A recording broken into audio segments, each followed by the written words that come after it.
کہ یہ بخاری شریف امام بخاری علیہ الرحمہ نے لکھی، اتباع سنت کے جذبے سے لکھی، حدیثوں کو عام کرنے کے جذبے سے لکھی.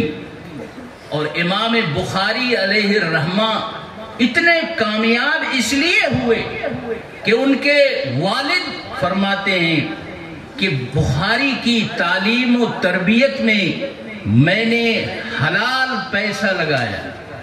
حلال پیسہ، حلال پیسے میں وہ برکت ہے کہ کسی بھی مقصد سے حلال پیسہ لگایا جائے وہ اللہ کے ہاں مقبول ہوتا ہے. امام بخاری نے جس پیسے سے سفر کیے ہیں، اپنا خرچ برداشت کیا ہے، ایک ایک پائی اس کی حلال تھی، اس لیے امام بخاری کو یہ مقبولیت ہے. ایک سفر کر رہے تھے، سمندری سفر، پانی کے جہاز میں بیٹھے ہوئے ہیں. ایک شخص ان کے پاس آیا، باتیں کی، کسی طرح معلوم کر لیا کہ امام بخاری کے پاس اشرفی کی ایک تھیلی رکھی. اس کی نیت خراب ہو گئی، وہ چلا گیا. تھوڑی دیر کے بعد اعلان کرنے لگا کہ میرے پاس اشرفی کی ایک تھیلی تھی، سونے کے سکوں کی تھیلی تھی، وہ کہیں غائب ہو گئی.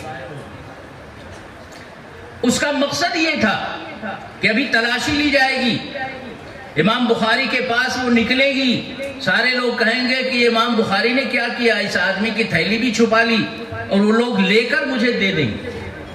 مگر اعلان کرنے کے بعد سب کی تلاشی واقعی لی گئی، وہ تھیلی کہیں ملی نہیں. اب لوگوں نے اس کو بہت سخت سست کہا، ڈانٹا. اس نے کہا بھئی تھیلی تو تھی، اب کیا ہوئی میں کیا بتاؤں، تھیلی تھی. پھر وہ امام بخاری کے پاس آیا، معافی مانگی اور کہا کہ میں نے بڑی گستاخی کی ہے، لیکن مجھے یہ بتا دیں کہ وہ اشرفی کی تھیلی تو آپ کے پاس تھی، میں نے دیکھی تھی، مگر وہ تلاشی میں کیوں نہیں ملی. امام بخاری علیہ الرحمہ نے کہا کہ 1000 دینار کی اشرفی کی تھیلی وہ میں نے پانی میں ڈال دی. تم نے جیسے ہی اعلان کیا میں نے فوراً ہی اس کو پانی میں پھینک دیا. کہنے لگا کہ اتنی اشرفیاں آپ نے پانی میں پھینک دی. امام بخاری کہنے لگے کہ آج اللہ نے جو مجھے عزت دی ہے، جو وقار دیا ہے کہ لوگ بخاری کی باتوں پر اعتماد کرتے ہیں، یہ وقار ایسے ہی پیدا نہیں ہوا ہے، یہ سالہ سال کی محنت کے بعد پیدا ہوا ہے، قربانیوں کے بعد پیدا ہوا ہے. اگر وہ تھیلی میں رکھتا اور میرے پاس مل جاتی تو لوگ کہتے بتاؤ امام بخاری کو یہ نہیں کرنا چاہیے تھا. سارا اعتماد اٹھ جاتا، کوئی میری بات نہ مانتا. 1000 اشرفی کی کوئی قیمت نہیں ہے، وقار کی قیمت ہے، عزت کی قیمت ہے، عالمانہ حیثیت کی قیمت ہے، محدثین کی شان کی قیمت ہے. یہ واقعہ میں اس لیے سنا رہا ہوں کہ وہ طلبہ جو بخاری شریف کی آخری حدیث پڑھیں گے اور بخاری ختم کریں گے، ان کے ذہن میں یہ بات رہنی چاہیے کہ آپ جامعہ اسلامیہ جلالیہ حجائی آسام جیسے بڑے ادارے کے فارغ ہیں، دارالعلوم دیوبند کے فاضل اچھے اساتذہ آپ کو پڑھا رہے ہیں. بخاری شریف پڑھ کے پورا نصاب پڑھ کر اب آپ عالم بن رہے ہیں، دستار فضیلت باندھ دی گئی ہے.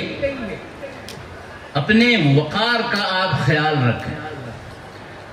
جیسے آخری حدیث میں یہ آ رہا ہے کہ انسان کے ہر عمل کو تولا جائے گا آخرت میں، اسی طرح آپ کی جو زندگی ہے اس کے 2 حصے ہیں.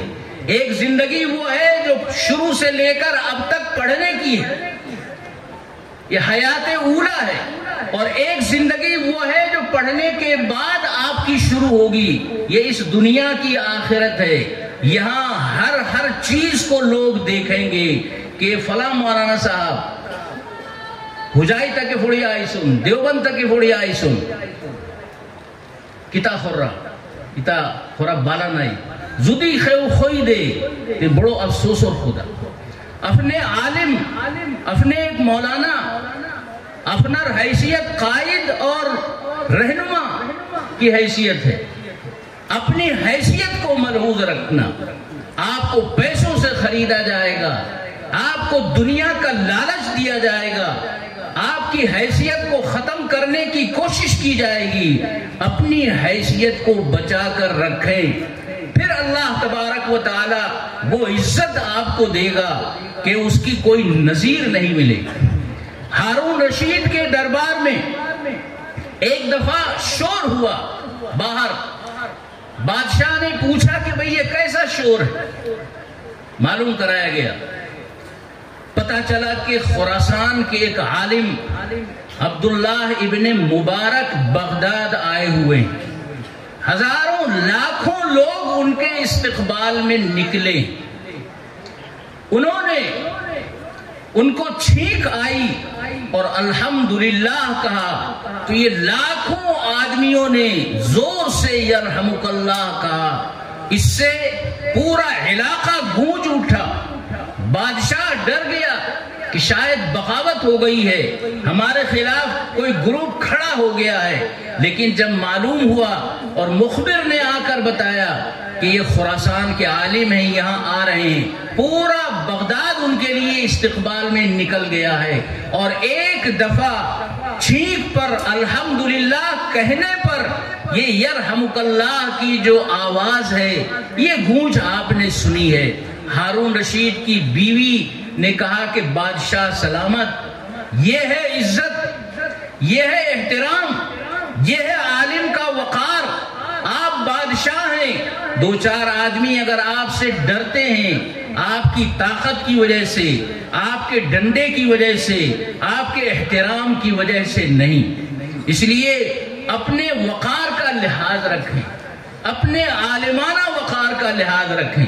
اور یہ یاد رکھیں کہ آپ کو دنیا کے لیے نہیں پڑھایا گیا ہے، آپ کو پڑھایا گیا ہے کہ آپ دنیا کو دین بنائیں، دنیا میں دین کی خدمت کریں.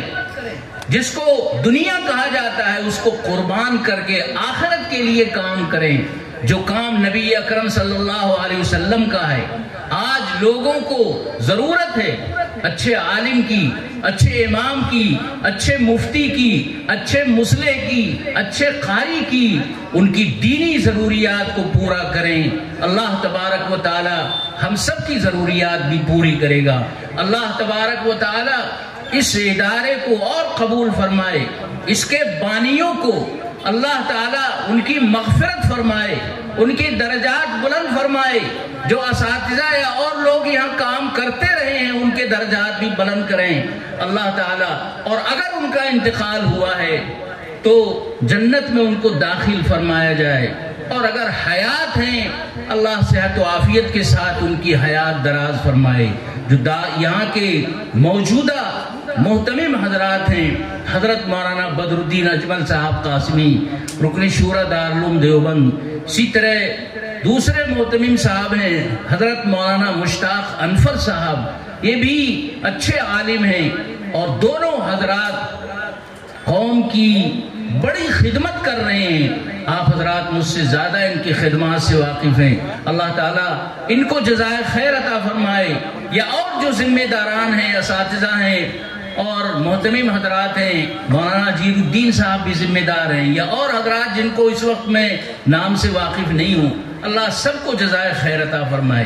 جو شرکا ہیں، جو مدرسے کی مدد کر رہے ہیں، اللہ تعالیٰ شرکائے اجلاس اور معاونین کو بھی قبول فرمائے، ان کے عطیات کو قبول فرمائے، ان کے مقاصد میں کامیابی عطا فرمائے، ان کے مرحومین کو جنت الفردوس میں داخل فرمائے، اور دنیا اور آخرت کی بھلائی سب کو دان کرے.